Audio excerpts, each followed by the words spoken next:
Hello, everybody. It's Friday. It's midday, which means one thing only. It's another Wow Ergonomics. Oh, you lucky people out there in whatever land that you're coming from. And if you're watching this back on the website or you're watching this back on Spotify or any of those other channels, hello, whatever day of the week it is. And if you're driving, two hands on the wheel. Look forward. That's really important. Stephen, how are you? Hello. Yeah, I'm very well. How are you? I'm fine, thank you. As you know, today is your birthday. It is. You were itching to get to crowbar that into the show, weren't you, Graham? As soon as you saw it was my birthday. Congratulations, Mr. Thank Howe, on being 21 again today. Thank you. As it happens every year. Yeah. Do you feel any older today, or did you feel young and sprightly? Do you know what? It's actually been a really busy day. I haven't really stopped this morning. It's been really, really busy. So, and obviously so many kind messages coming through either on WhatsApp or LinkedIn or whatever. So I don't feel any different, which I know a lot of people say, but I don't really. So yeah, just crack on with it. Well, there you crack go. on with it. I think it's not going to get me down that number. Not today. I just wish you told me kind of in advance. Like next time you need to. I'm gonna make a note. Okay. Right? So that this time, and I promise you this time next year, if we're still doing this, which hopefully we will be. Yeah. I'm gonna have some musicians on singing you happy birthday. Oh, now that would be good. Yeah. But you see, that's why I didn't say anything. I thought, right, I've got to keep this one under wraps, or otherwise he'll do something, won't he? So we'll have next year. We'll have Robbie Williams or someone on next year singing you happy birthday. He's been popping up all over the place actually lately, just out of the blue. Okay. Yeah. The lottery winners, who, congratulations, folks, by the way, are getting their #1 album last week. Have you heard of them? I thought you actually meant someone who'd won the lottery. No. The band, the lottery winners. No, I hadn't. Hence why I said exactly. So little kept secret. So they're an independent little band. They've done it all on their own. This is the second time this year, actually, that someone completely independent band that's just done it via complete hard work or whatever has beaten everyone else that's got all of the money behind them and has got to #1 in the charts. Was it a good week in terms of was the competition slightly on the wane? They had to beat Jessie Ware. Okay. So, which was, quite an achievement. And Reverend and the Makers got to #5 as well. Well done, everybody that was involved. Now, Graham, before we get into the show, as it's music, we've got to touch on this. As it not only is it my birthday, but it's Eurovision weekend. It is. As a music expert yourself, do you watch it? Do you have any thoughts? Anything you've heard that's actually quite decent amongst all the artists who'll be performing? I'm without being political about the whole thing. Okay. I think it's an awful lot better than some of the things that I've seen musically of late. Okay. Yeah, it's still pretty bad. But no, you won't be tuning in then, or you will be tuning in. No. Okay. I think it's a great thing for what I'm going to say is I think it's a great thing for Liverpool. I think it's a great thing for the UK. Obviously, we're kind of housing it because the Ukraine can't. Yeah. I hope it brings back and draws attention to what's going on in the Ukraine in a positive way. Again, I hope it does a lot for the city of Liverpool and the infrastructure there. And because of that, people will, spend a lot of money on the infrastructure in Liverpool, and it will help the hospitality industry, and offices will buy more Backer products and put them in the office. That's what I hope. Anything else is kind of irrelevant, really, isn't it? But in other words, no, you won't be watching it. No, I won't be watching it. But it does beat, and I don't know why this happened at all, because it's kind of let me down, really. It does beat Right Said Fred singing out Nigel Farage on his show. Whilst he's stripped, I just thought, no, that's just wrong. Yeah. Anyway, we have a special guest. Yes, we do. Who is the wonderful Lenka. So what I'm going to do is just go. Yeah. Remove the branding like that, and I'm going to press this button here. Boom, and there she is. Hey. Hey, Lenka. Hello. Now, Lenka, do introduce yourself and tell us a little bit about you, because we have a big question which you can answer in a minute, which is marketing and therapist. Mm-hmm. Is this a therapist for people that do marketing? Is this marketing? You know, because those two words, right? You don't normally see those two words together. No. So, yeah, tell us a bit about yourself. Yeah, so I do call myself a marketing therapist, but simply said, I am a marketing guide, marketing coach.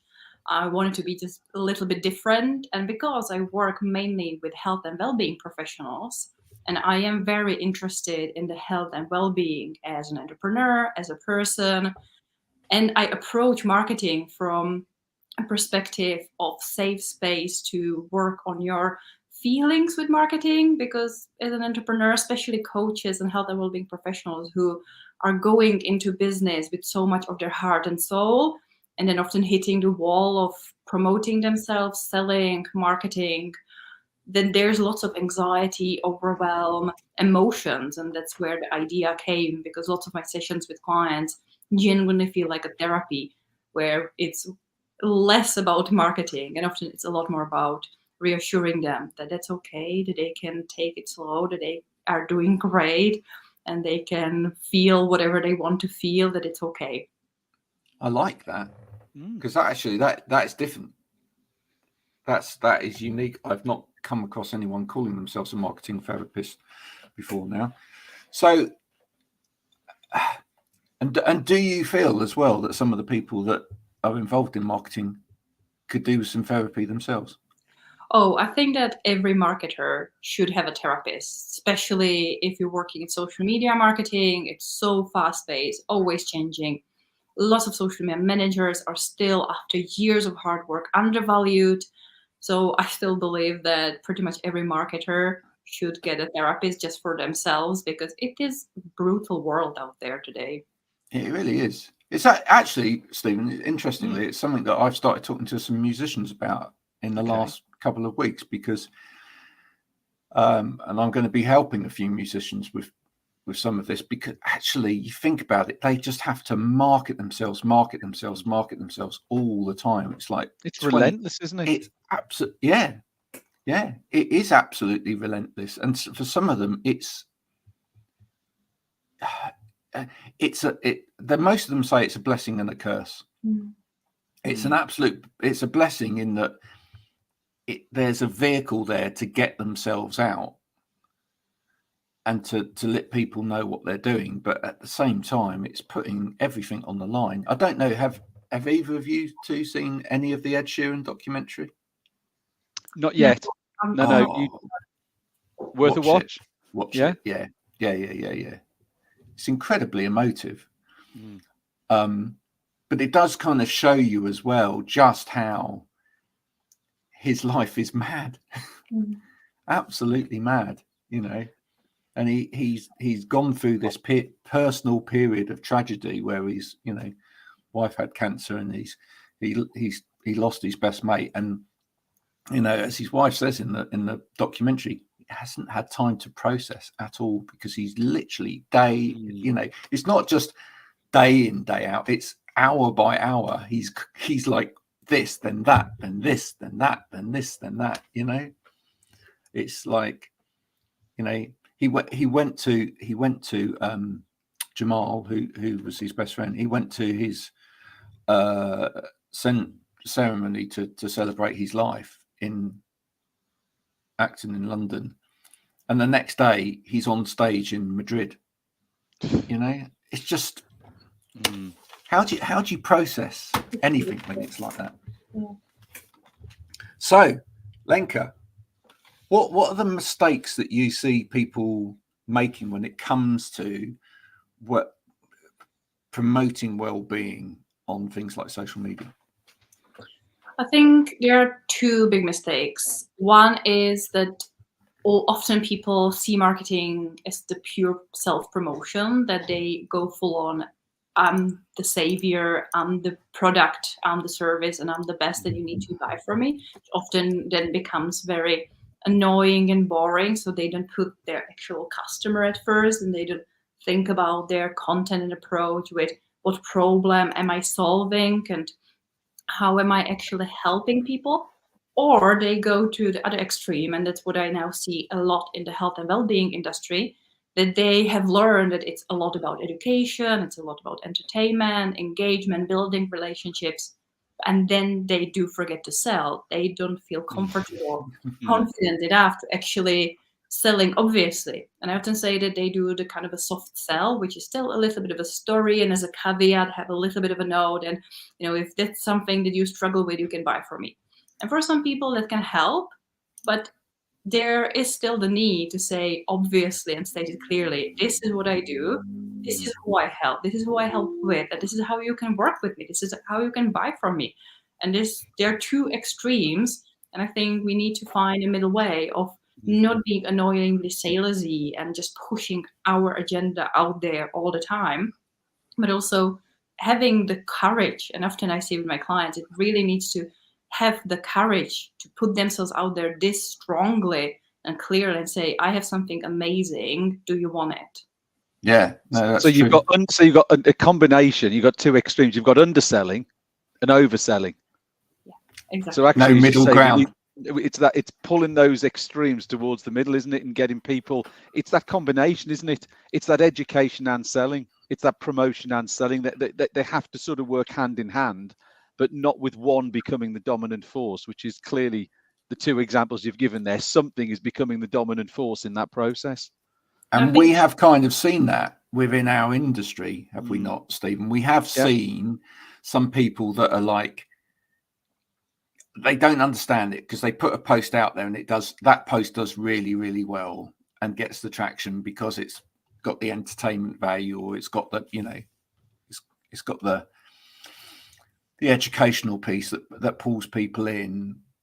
And then you kind of see a post like a week later going, oh, I kind of give up because nobody's buying, Yeah, because you didn't tell them to buy. You just told them this. And it's amazing how many years it's taken us, and we're still not there, to really marry marketing and sales, especially in the freelance world. We will, as entrepreneurs, people will talk about marketing all the time, but so little will we hear about actual sales and talking about money and talking about, understanding your money and being confident with selling. And yet those two things go hand in hand. They're not two separate things, especially when lots of businesses do business online, they use social media and email marketing. Marketing and sales needs to be one thing. Oh, thank goodness for that. Yeah, I'm glad you say that. I tell people that all the time, don't I, Stephen? I say, look, marketing, sales, they completely go together. And the other part of the triangle for me is customer service as well.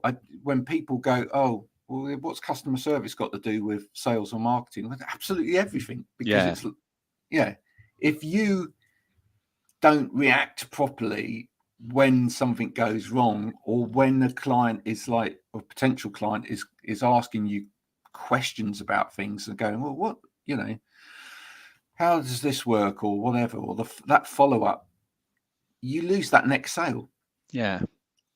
I mean, ultimately, things from time to time will go wrong. Whatever the quality of product or the quality of service, there will be something that will go wrong. And that's where you need that really good customer service. I always remember a phrase, all going back years ago, when I sort of, a business I worked for, and it was always like, wow them on the rebound. So even if there's a problem that's occurred, impress that person enough that they still have the confidence to come back to you the next time they need to make a purchase. So just because something's gone wrong, accept it, deal with it, but impress that person that the next time they're still confident or happy to come back to you despite experiencing some sort of problem or issue. Someone gave me a really great example of that the other day. They said they were at an airport and their flight got cancelled, but they phoned the company, the airline or whatever, the company, to try and get it sorted. And rather than have to go through like a whole long palaver about, this is me and this is my flight number and everything else, it was basically, you're Mrs. Da-la-la-la-la, and we can see that your flight has been, I'm really sorry about that, etc. What we'd like to do is we'd like to now go and put you in the VIP suite, etc. And here's your options. We've organised you a space on the next flight, which is this, if you like. And when you get to the hotel, there'll be a little extra. And they were like, wow. Yeah. Wow. It didn't even have to ask. They could see all the data on the screen. They used the data. They produced the experience. Fine. Great. You know? But the next time that person goes to book a flight, who's the first person they're going to go and look? Whose website are they going to go? Whose app are they going to go to first? Absolutely, that's going to be that company, isn't it? Yeah. Now listen, we've got someone watching, and they've got a few questions. Yeah. Okay, so they're asking, LinkedIn user, they're hiding. How does marketing therapy help an individual to break barriers of traditional marketing? Okay, that's an interesting question. Traditional marketing. Well, that's an interesting term. What is traditional marketing? Do we mean direct sales? Do we mean still printed leaflets? Print and leaflet? Well, again, if for me, the way I position marketing therapy, it is to working with you as the business owner, as the marketer, and help you understand your feelings behind it and work with those feelings, because there will be lots of pain and fear and anxiety. So if for someone, making phone calls can be very scary for lots of people these days, doing really kind of this approach of, even if you had someone reaching out and submitting a request for a callback, for lots of people just picking up the phone and calling them back, and not doing it in a way that giving them all the advice on the call, but actually knowing how to do a sales call that leads towards the sale, there's lots of anxiety, there's lots of fear around that. So again, I'm not a therapist. I am not certified medical professionals. I am a marketer, but I work so much with health and well-being professionals, and I worked on my own health, mental health, emotions related to marketing on my journey, that I really see the need to create this safe space and talk a little bit more deeply about our relationship with marketing, because my ultimate goal is to help everyone to find more joy in their marketing, to have more fun with it. Is there an element in the well-being space where people are trying to sell things to do with well-being? What's more difficult? Is it products? Is it services? Is it actually the person that's offering the service, for example, don't actually rate themselves highly enough, and therefore don't put enough value on what it is they're offering, and therefore try and offer, actually, when they look at it, are trying to offer something that financially doesn't work out? I think that here are again two extremes on the market. You will have people who are ridiculously self-confident, who have figured out, but maybe they don't have even the best products. And you will often see that in the fitness world, where people who have been genetically blessed with good bodies and are athletic since childhood will try and sell you 30-day transformational product to get credit. Yeah. And there will be plenty of those. And then you will have teachers and yoga teachers and other fitness professionals who are open about the fact that, they struggled with their fitness journey, they are still struggling with their weight, whatever challenges they have. And yes, they often will undervalue. You will see the difference then in the price points, that people will very undervalue their one-to-one services, or they will try to go the digital product online service group work, which means that they need to reach a volume, and they see all the other online teachers, like the big online marketers, who really, again, do them, the small people, this service by saying, oh, join my week challenge or 13-month challenge, and you can too have a sellout course. No, if someone is just starting out, they haven't built an audience yet, they will not get the volume to be able to sell a course on 10 pounds, 30 pounds, that kind of a level. So they're extreme, again, of people who are really self-confident, can put themselves out there, but maybe their products, they can be great, but often the case is that they don't have the best service, the product, and then the people who genuinely have it often will struggle with self-confidence and the ability to price themselves properly and really show up regularly enough, consistently, so then people remember them and they build this audience. And to one of the points you guys were talking before with the customer service, I think then often people get in the mindset of, grasping on prospects. So when they're reaching and they're learning how to do the outreach and engagement, they see every person as a prospect rather than a human. The same with customer service. We see them as customers. We see them as potential new customers. And we often put aside the fact that they're just humans. So they can be angry, they can be emotional, they can be afraid, there can be a variety of emotions again.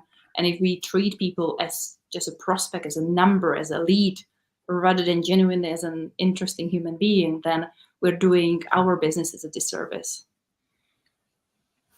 Yeah, no, I think that's true.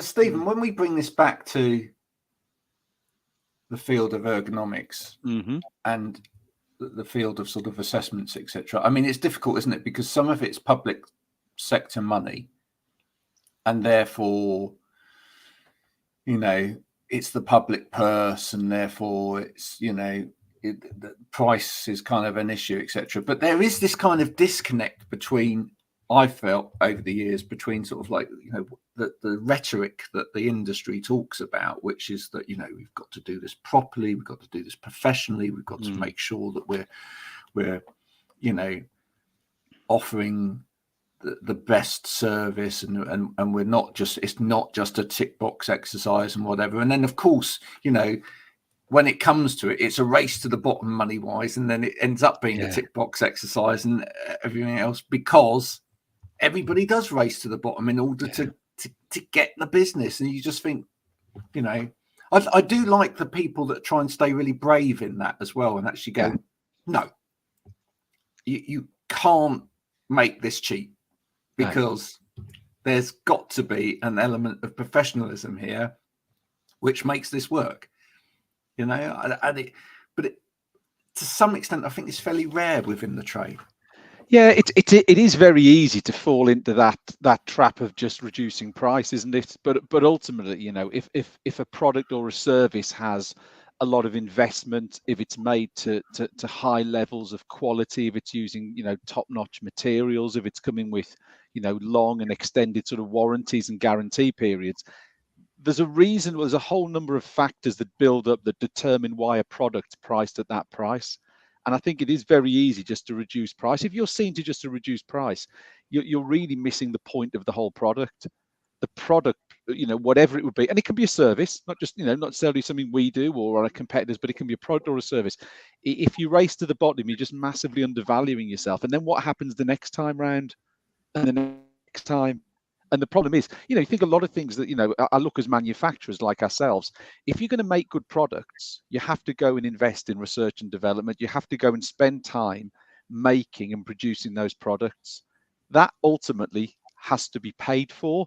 So I think what needs, a lot of people need to consider when they think about a product is not just how much did it cost that piece of product that went in a box, but how was that product and that concept designed? Where did it come from?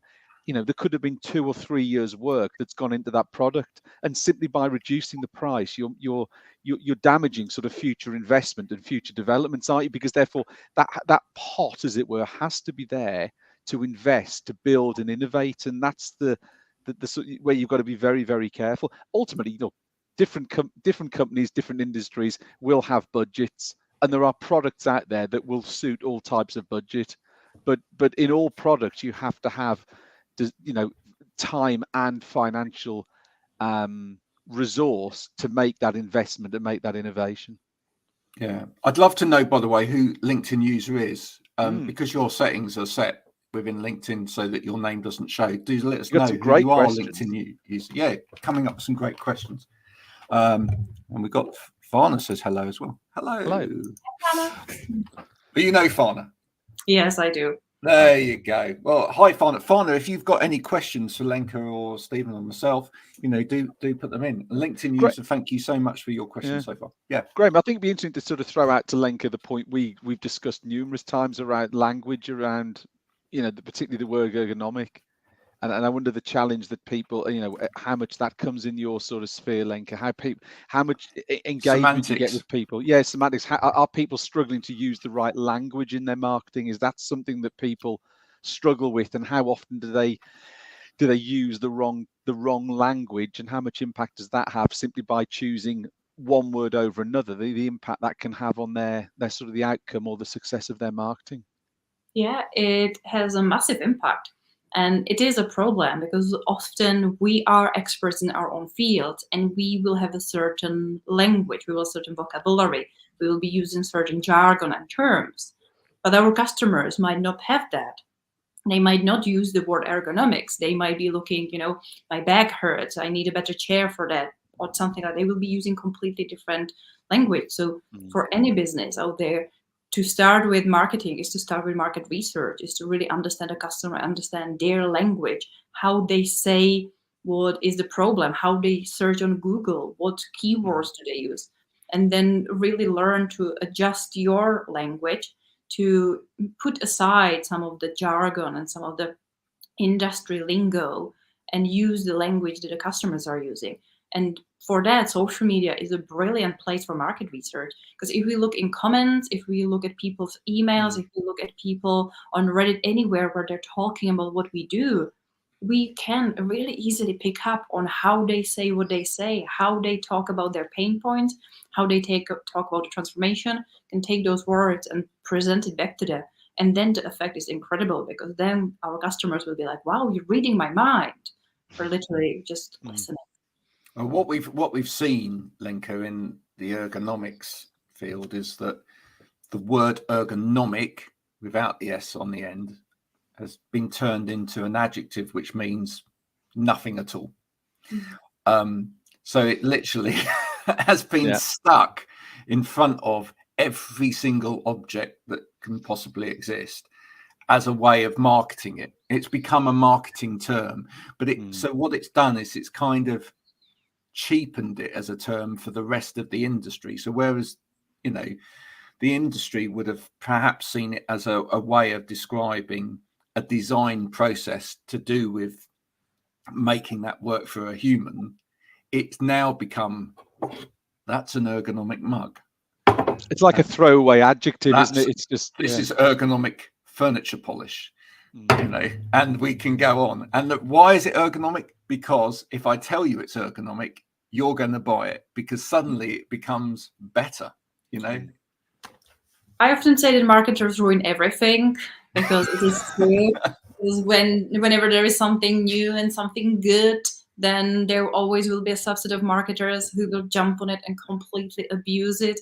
And you see it now with the greenwashing, that anything and everything is eco-friendly, it's sustainable, it's ecological, it has the eco label on it. But if you look into it, so many times the brand actually doesn't have any certification. There is actually no process. It's just a label, or they play around with words to make it sound like it. The same way in the diet industry, like the sugar-free, fat-free, those kind of lingos that, again, really hiding lots of other problems behind those labels and abusing the fact that the whole culture and the whole world is now really afraid of be the sugars and the fats, or be the fact that we are getting aware of the planet issues. So we want to do the good. So we are buying the things that have the sticker, which means that they can increase the price. In most of these cases, they can pump up the price of their products and services because they put this kind of a sticker on there, even though it's not justified. Let's bring this up. So Farna says one of her struggles these days is the conflicting feelings she has over the value of marketing and impact on our life, and my personal value, i.e. minimalism and healthy consumerism. And it's a difficult feeling to deal with. How do you respond to that?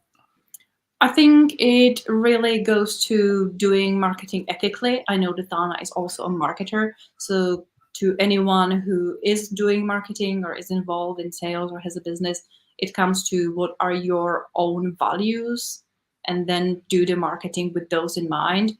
And for me, it recently has been the whole concept of creating the time pressure and creating scarcity, the tricks that, limited time to buy, only 2 spots left, where actually, no, that's not true. I have plenty of time and I have bigger availability, but creating this pressure for people to buy now, I started questioning whether that's actually ethical and whether I want to be using that in my marketing and suggest my clients to use those tactics. So it can be the same with the consumerism and the minimalistic lifestyle. We then have to think about what advertisements we see, if genuinely the benefit is there, or if it's just something that the marketers have believed us that we need. And the same to your work, guys, kind of as you were talking, my mind goes to we ourselves, and we need to teach, I would say, our customers a little bit about the value and the transformation that our product services genuinely can offer, about the longevity that the product can offer. Because we know that customers, somehow in their mind, in customer psychology, we know that people don't like cheap stuff. They don't value cheap stuff. But also we know that if we're spending money, it is actually causing us pain. Our brain feels genuine pain when we spend money. So there's this weird dynamic between we don't value free and cheap stuff because we don't believe it's quality enough.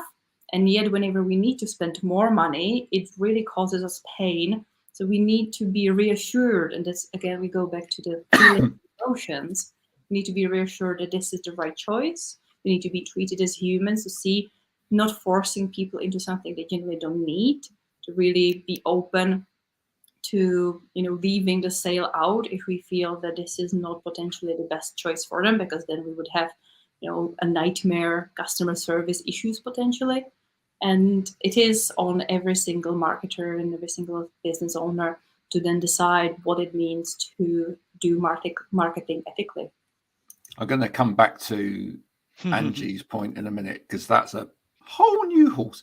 And thank you for making that comment, Angie. But I was thinking when you said that, is there an element where humor, for example, which is a very human thing, can play a great part there? I think, because when you mentioned it hurting spending money, you're right, absolutely, it does hurt spending money, but perhaps we need to show people through sort of an empathetic humor or whatever, that it's like, this is going to hurt, but it will hurt even more if you don't. Do you know what I mean? Yeah. Do we need to use some of the things that, and kind of almost coming on to Angie's point as well, because that's where I think AI doesn't have it. It doesn't understand humor. It doesn't understand the human condition, as it were. Do we need to use vehicles like humor and emotive things to tap into these areas a bit more? Definitely. You will see that some of the trends and some of the companies who do this really well do tap into humor. Isn't natural for us. Yes, it might differ culture to culture. Then we need to be a little careful if we're on a global scale and dealing with different cultures. But every culture has either humor or their own sense of humor. They have their stories, and storytelling is another powerful thing that we as humans uniquely can do. But so far, the big gap that AI is incapable of doing, it's really bring in the real human experience and do really good storytelling. And I always will go back to bringing the humanness back, bringing just authenticity, the natural way of how we are, how we speak, and not be afraid to point out some of the downsides or some of the pain points. We do call them pain points in marketing for a reason, to talk about them and show how, again, what the transformation will be, what the outcome will be, what the result, how they will feel afterwards, how they feel right now, and how much better will they feel afterwards. And yes, sometimes we know that, the good and valuable, meaningful things in life, they too take time and effort and sometimes pain. Going to gym, not the most comfortable thing. It's much easier to lie on the sofa. But we all know that going out and being active, it's healthy. It gives us better lives, more energy, more capacity to deal with life stresses. But it does cost us a little bit of money and time and pain. So it goes for anything else as well. Is time one of the biggest problems these days in terms of marketing to people? And I say that because one of the reasons why are we seeing the rise of AI in all of these things? Isn't it because people want to get time back, and they feel that, I mean, I've seen some comments on LinkedIn recently, or some posts across LinkedIn recently, for example, where people have gone, oh, actually, I feel like the level of content has gone down, or the quality level of content's gone down. I think more people are sort of, using chat GPI or whatever to write their posts or whatever, and it's feeling less human. And of course it were. And it's almost like, I think some people are kind of getting to the point where they're thinking, do you know what, I can almost like plug in a bot to my social media for X hours a day, and I can go off and play golf, and I'll come back and it will all be all right. And bots will end up talking to bots, and it's fine. Lots of people have been looking for this. That's why we do have the field of marketing automation. That's where we started doing lots of the funnels that are automated. And that's where I still think that, for example, the area of social media marketing is heavily underrated and undervalued, because people think that it's so easy, just do some content, and lots of businesses just want to get it ticked and pay someone a little bit to get it done, not to be involved. We see that in marketing so much that companies don't want to be involved in marketing. They want to outsource it, they want to hire it out, they want to get it done, but they don't want to be involved. So then having the artificial intelligence coming into the play of being able to generate not only words, but images and animations, any kind of a content, it's very appealing. And it is causing now a lot of problems in terms of there is more content than ever out there, the quality is declining, it is increasing the pressure on our planet because the content needs to be stored somewhere. Then we can talk about, the capacity and how much it actually costs us in emission to store and maintain all this virtual world that we have. And we are really just realizing slowly, a couple of marketers and business owners out there realizing that we will have to scale back and go to the basics, to really the human traits, as I said, to the storytelling and to the art of connecting one-on-one, because this mass scale marketing seems to be very quickly plagued with bots and stuff. And we cannot do social media or digital marketing anymore the way we used to a couple of years ago, because there are no real humans around anymore unless we really focus on the non-scalable, which is building one-to-one relationships or small communities manually with putting our heart and soul and effort into it. Yeah, I like what Farna said here. I don't necessarily see that the quality drop, but actually people are becoming more annoying. And shouting, using emotional manipulation to drive attention. I think that's something that does need addressing, which is that this whole idea that of authenticity and storytelling and sort of like creating connection through sort of, putting your truth out there. But if your truth is emotionally manipulative in a way, if you're manipulating stories in order to gain attention because you can see that there's a trend there, and you can go, oh, I'll tell you what, if I talk about my mental health today, or in such a way that I've seen other people do it, or if I talk about my specific learning difficulty or my cognitive processing issues in a particular way, or my neurodiversity in a particular way, I am going to get attention, and that will help me sell.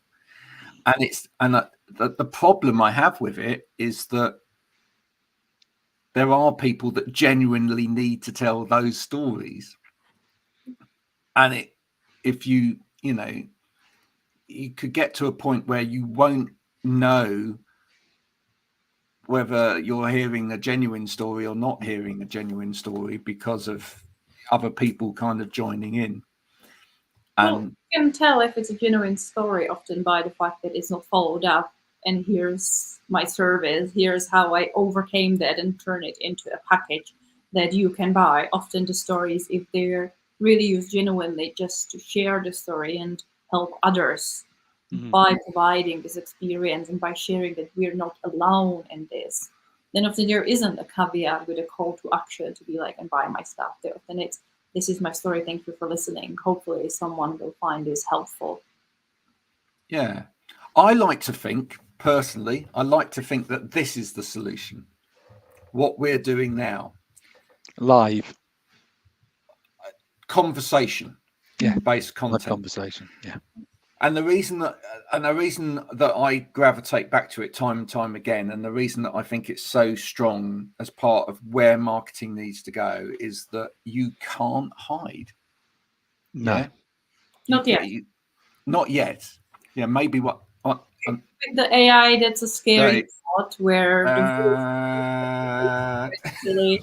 So I could switch my camera off, I suppose, and mute myself, but you know. I have actually told people on posts before now that I am actually GPT, and they believed me. And you know, and I said I literally write everything on LinkedIn, everything. So and the trouble is people actually believe that. But the thing is that no, at the moment this is where it is most genuine, and I think that being in a situation, especially when you put more than two people into the equation, and there's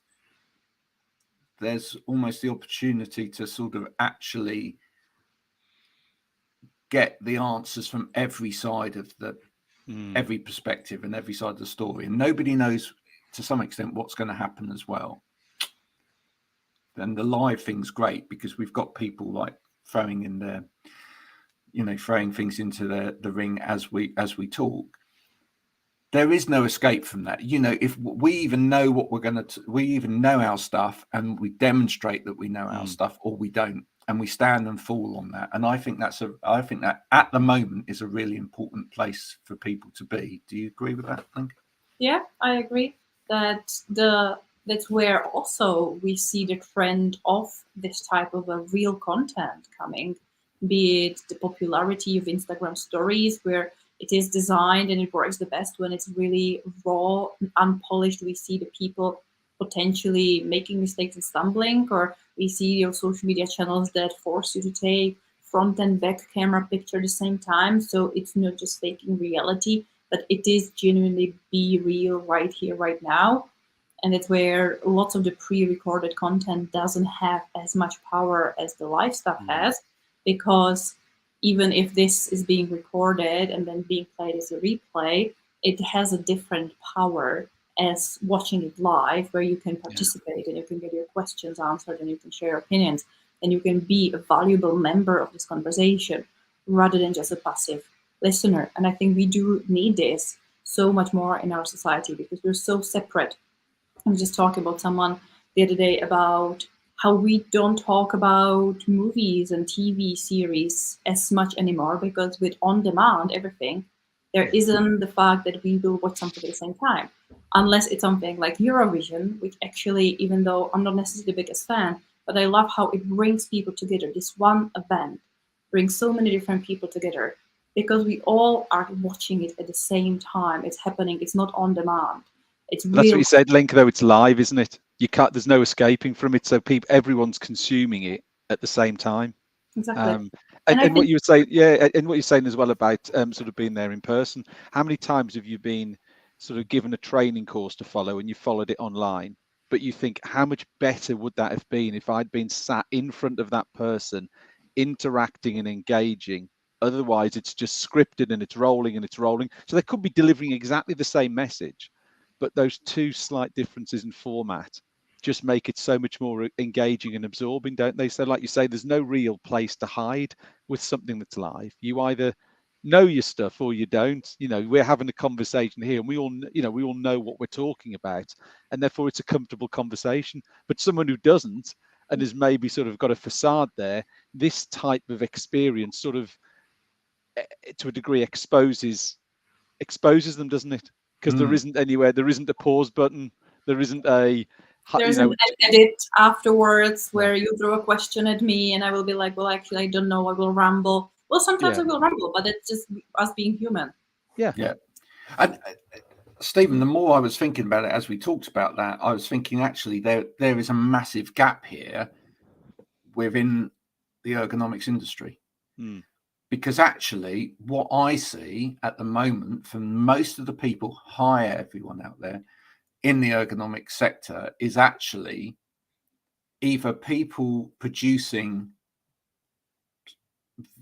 video content which is pre-recorded and it's them and it is quite salesy, or it's text-based salesy stuff, or it's webinars behind closed doors, which means that if you're already interested in that, then you'll go. But if you don't know anything about it, you're not going to go because you don't know that you need it in the first place. So perhaps one of the things that the ergonomic industry really does need to wake up to is people, because if the people that you and I talk to on a regular basis who are out there, they're fine at going and seeing people and having these conversations. They're actually fine of turning up on the day and talking in front of people, but they're not actually doing it on social media, which is the one place they ought to be doing it. Yeah. And thanks for saying that, Angie. What is the ergonomic sector? Ooh. It's the sector concerned with, I'm going to say what it's technically it's called human factors, but it's kind of human behavior and work, really. Productivity. Yeah. It's helping people to work effectively, efficiently, and safely wherever they are. Feeling good about themselves. They personally feel in a really good, healthy position and not sort of working with discomfort and pain and ailments and all that sort of stuff. But you know what? That's just proved an absolute point there. We've had Angie listening into this conversation, probably because you're on here, Lenka. Thank you. And now she knows a little bit more about the ergonomic sector. That wouldn't have happened if we didn't make this happen. And that's why this has to happen more within this industry and every industry really as well. Because we still are buying based on recommendations. We now have turned more into the online world of recommendations and the social proof. But again, with the extreme growth of fake reviews and testimonials, we are going back to genuinely trusting only the people we know and going on recommendations from people we know. So the online reviews and testimonials and social proof and numbers of likes and stuff like that at some point did work and did make an impact and helped us make buying decisions. They're often not trustworthy anymore. And this is all we have. It's the genuine connections that we can create with each other. Yeah.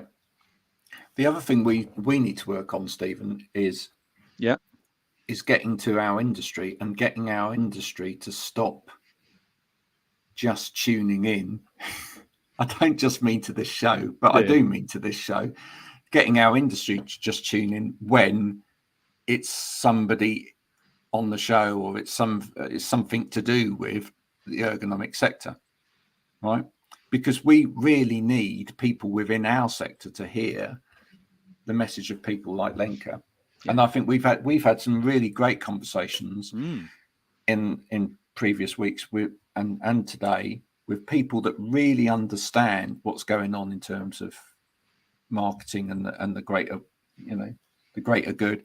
And actually, we need to get our people from our industry to listen to some of those, because they all love to turn up when it's somebody from the industry. Do you find that a little bit yourself, Lenka, that people tend to flock when it's somebody else within the industry, because it's kind of like, yeah, we all love to kind of go and support that person, but breaking out into those other areas, that's the tricky bit, isn't it? Trying to get people to go, I will commit to actually expanding the way I think about things. We need to think outside of the box, and we need to learn from people who are not within our industry. Because if we only watch and follow and engage with people from within our industry, we will always be the second, third best, because someone in the industry will be the first one. It will always be the followers without any original thought. But if your industry would be looking at what the health and fitness industry is doing, what the sports industry is doing, what the kitchenware industry is doing, I don't know, and looking at the best in completely different industries and see how I can implement it in my industry, out of nowhere, there will be so much creativity, because you think, well, for farmers, it doesn't apply to us. But yes, it does. Everything could be applicable. It really brings in then a lot more creativity. and a lot more out of the box thinking, that it's not same old, same old.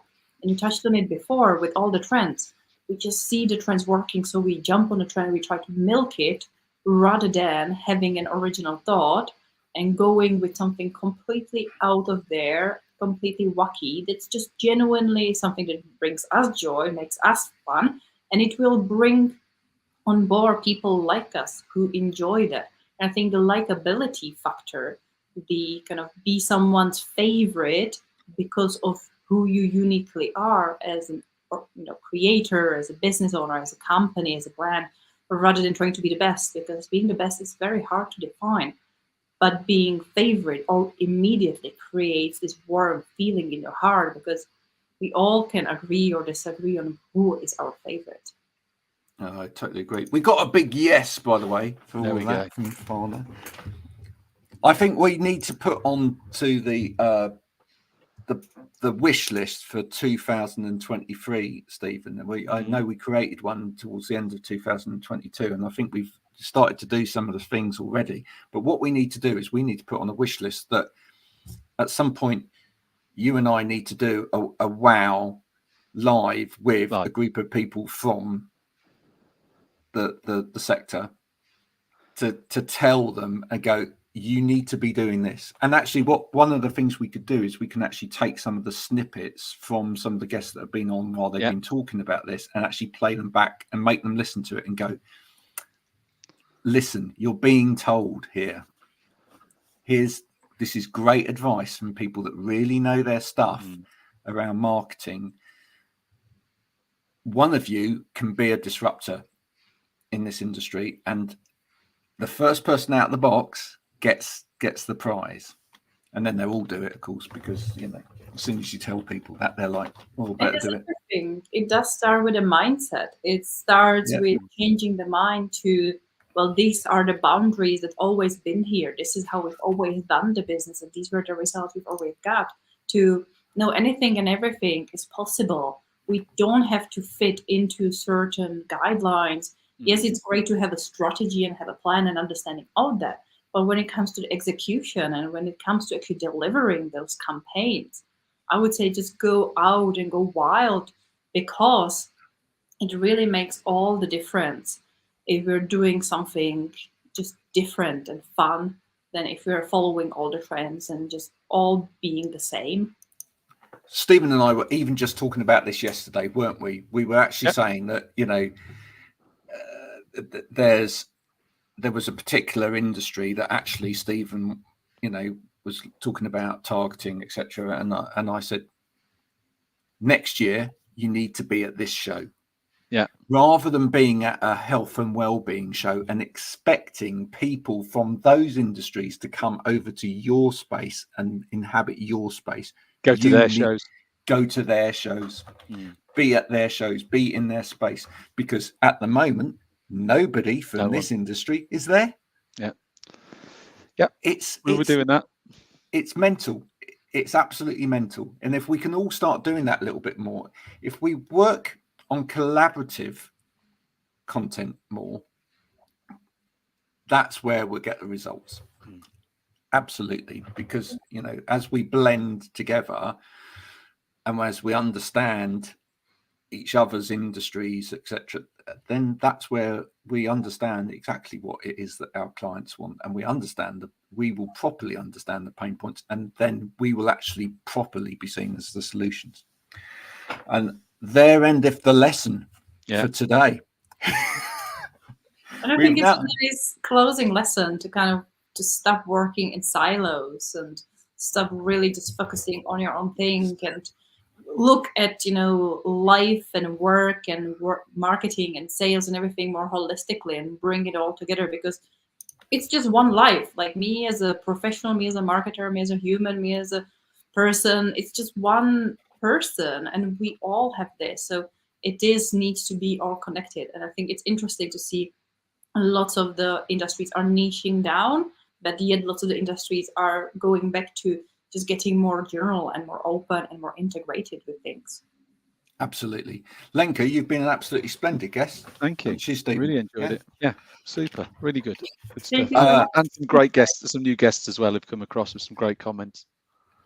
Yes, thank you so much for all of the lovely comments today. And Angie, I love your little rainbow. That's beautiful. If any of you watch this during the day and you'd like to put your comments in, especially mentioning happy birthday to a certain birthday boy, then please do. We'd love it. In fact, if you'd like to record you singing happy birthday for Stephen in the comments, which I might do after this, then we would love that as well. It will completely clog up Stephen's comments, but don't worry about it. He'd love it. Of course I would. Do connect with Lenka on any of the different platforms, and we will be back next week with another special guest, same time, same place. Until then, you've been watching Wow Ergonomics. Bye for now. Thank you. Bye, guys. Bye. Thank you.